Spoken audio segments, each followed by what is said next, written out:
பல்வேறு மாவட்டத்துல இடி, மின்னல், காற்றுடன் கூடிய கனமழை பொறுத்தவரைக்கும் நாளுக்கு நாள் நம்ம தீவிரமாகிட்டே தான் பார்க்க முடிகிறது.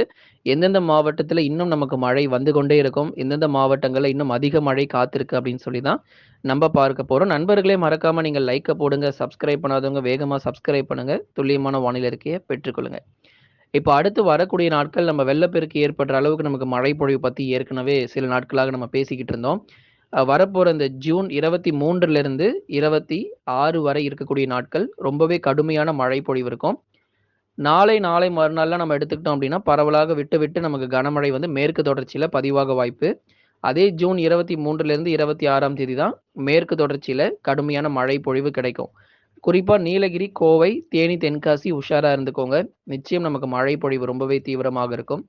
அதுல நீலகிரி மாவட்டங்கள்ல 23 மற்றும் 24ஆம் தேதிகளில் மிகவும் கடுமையான வெள்ளப்பெருக்கு மற்றும் பாதிப்புகள் ரொம்ப அதிகமா இருக்கும் நீலகிரி மாவட்டத்தில. கோயம்புத்தூர் மாவட்டத்திலும் கடும் வெள்ளப்பெருக்கு மற்றும் பாதிப்புகள் ரொம்ப தீவிரமாக இருக்க வாய்ப்பு. குறிப்பாக 23 மற்றும் 24ஆம் தேதிகள்ல ரொம்ப உஷாரா இருந்துக்கோங்க. மழையினுடைய தீவிரமும் ரொம்ப கடுமையாக இருக்க வாய்ப்பு நண்பர்களே. அடுத்தபடியாக தேனி மற்றும் தென்காசி மாவட்டங்கள்ல மழை பத்தி ஏற்கனவே நம்ம சொல்லியிருந்தோம். 23லிருந்து 26 வரை கனமழை ரொம்ப தீவிரமாக இருக்கும் தேனி மற்றும் தென்காசியில.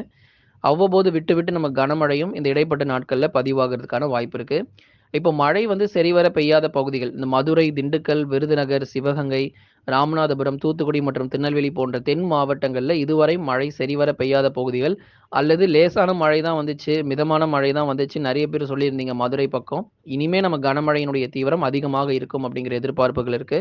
மதுரை, திண்டுக்கல், விருதுநகர், சிவகங்கை, ராமநாதபுரம் உள்ளிட்ட மாவட்டங்கள், தூத்துக்குடி, திருநெல்வேலியிலும் பரவலாக கனமழையினுடைய தீவிரம் பல்வேறு பகுதிகள் அதிகரிக்கும். இந்த சாரல் மழை, மிதமான மழையெல்லாம் முடிவுக்கு வரப்போகுது தென் மாவட்டத்தில. நெறைய இடங்கள்ல கனமழைய எதிர்பாருங்க. டெல்டா மாவட்டங்கள் தஞ்சை, நாகை, திருவாரூர், அரியலூர், பெரம்பலூர், திருச்சி மற்றும் புதுக்கோட்டை உள்ளிட்ட மாவட்டங்களிலும் பெரும்பாலான பகுதிகளில் வானம் ஓரளவு மேகமூட்டமாக இருந்தாலுமே கூட, அவ்வப்போது விட்டு விட்டு மிதமான மழை டெல்டாவுல தொடர்ந்து பதிவாகும். காவேரி நீர்பிடிப்பு போன்ற பகுதிகளில் வரக்கூடிய நாட்கள்ல அதி கனமழை பெய்ய இருப்பதால், நிச்சயம் நமக்கு மேட்டூர் போன்ற அணை பகுதிகள்ல நீர்மட்டம் மிக தீவிரமாக உயர வாய்ப்பு இருக்கு.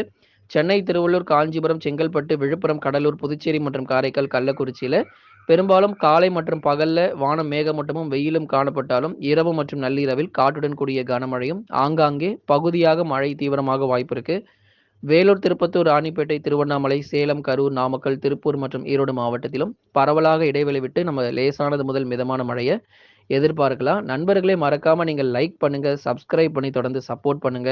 தென்மேற்கு பருவமழை கேரளா, மகாராஷ்டிரா மற்றும் கர்நாடகா மாநிலங்கள்ல ரொம்பவே தீவிரமாகியிருக்கு. 30லிருந்து 40 சென்டிமீட்டர் மழை வரைக்கும் அங்க வந்து பதிவாகும். கர்நாடகா மற்றும் மகாராஷ்டிரா மாநிலங்கள்ல ரொம்பவே தீவிரமான அதி கனமழை நோக்கி போயிட்டு இருக்கு. அதனால தொடர்ச்சியாக நம்ம இந்தியாவுல பல்வேறு பகுதிகள், குறிப்பாக வட மாநிலங்களிலும் தென்மேற்கு பருவமழை தீவிரமாக தொடங்கும் அப்படிங்கிறது தான் நம்ம தொடர்ந்து சொல்லிக் கொண்டிருக்கிறோம். லைக் பண்ணி, சப்ஸ்கிரைப் பண்ணி தொடர்ந்து சப்போர்ட் பண்ணுங்க.